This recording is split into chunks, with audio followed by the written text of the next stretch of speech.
আসসালামু আলাইকুম, কেমন আছেন সবাই? আজকে আমার কোনো রেসিপি শেয়ার করছি না। আজকে আমার হাজবেন্ডের স্পেশাল একটা রেসিপি শেয়ার করতেছি, সি ফুড চাউমিন যেটা বলে। যাই হোক, জিনিসটা এত মজা আর ঝাল ঝাল, খেতে খুব মারাত্মক লেভেলের টেস্ট হয়।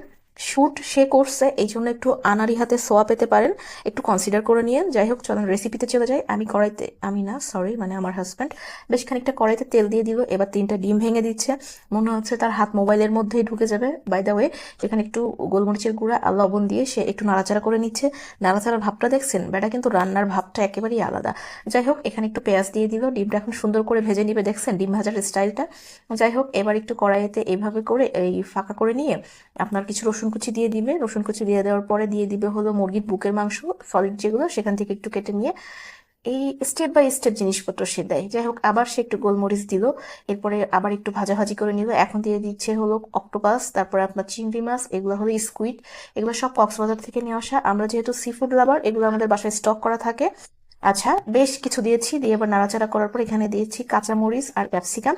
বেশ ঝাল ঝাল, এই জন্য সে কয়েক পদের মনে হয় ঝাল দিবে। খেতে কিন্তু মারাত্মক লেভেলের টেস্ট হয়। এটা হলো নুডলসের মশলা, এটাও একটু ঝাল ঝাল।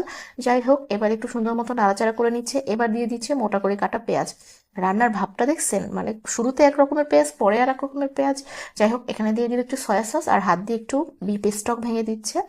যাই হোক, এখন দিয়ে দিচ্ছে হলো ফিশ সস। ফিশ সস দিলে কি হয়, এই সি ফুডের কোনো স্মেল হয় না। যাই হোক, এখানে আবার একটু চিলি ফ্লেক্স দিয়ে দিল, ঝাল চিলি ফ্লেক্স। এটা এরকম পর্যায়ে চলে গেলে স্প্যাগেটি বলেন, থাই প্যাট নুডলস যেটাই বলেন, এটা সেদ্ধ করে রাখছিল আগে, সেটা দিয়ে দিল। এবার সুন্দর মতো সব নাড়াচাড়া করে নিয়ে একটু টমেটো সস দিয়ে দিচ্ছে, একদম হাত খুলে টমেটো সস দিচ্ছে। টমেটো সস দেওয়া হয়ে গেলে আবার একটু নাড়াচাড়া করতেছে। এরপরে মনে হয় আবার কিছু দিবে কিনা আল্লাহই জানে, আমি তো বলতে পারতেছি না। শুটটা আমি করি নাই, আমি শুধু এডিট করছি। যাই হোক, নাড়াচাড়া নাড়াচাড়া, এবার কি দিবে? ও, আবার একটু চিলি ফ্লেক্স, স্পাইসে ফ্রি দিতেছে সমানে। আবার একটু গোলমরিচ দিল। যাই হোক, এবার নাড়াচাড়া নাড়াচাড়া করে রান্নাটা কিন্তু শেষ। খেতে কিন্তু দুর্দান্ত স্বাদের হয়।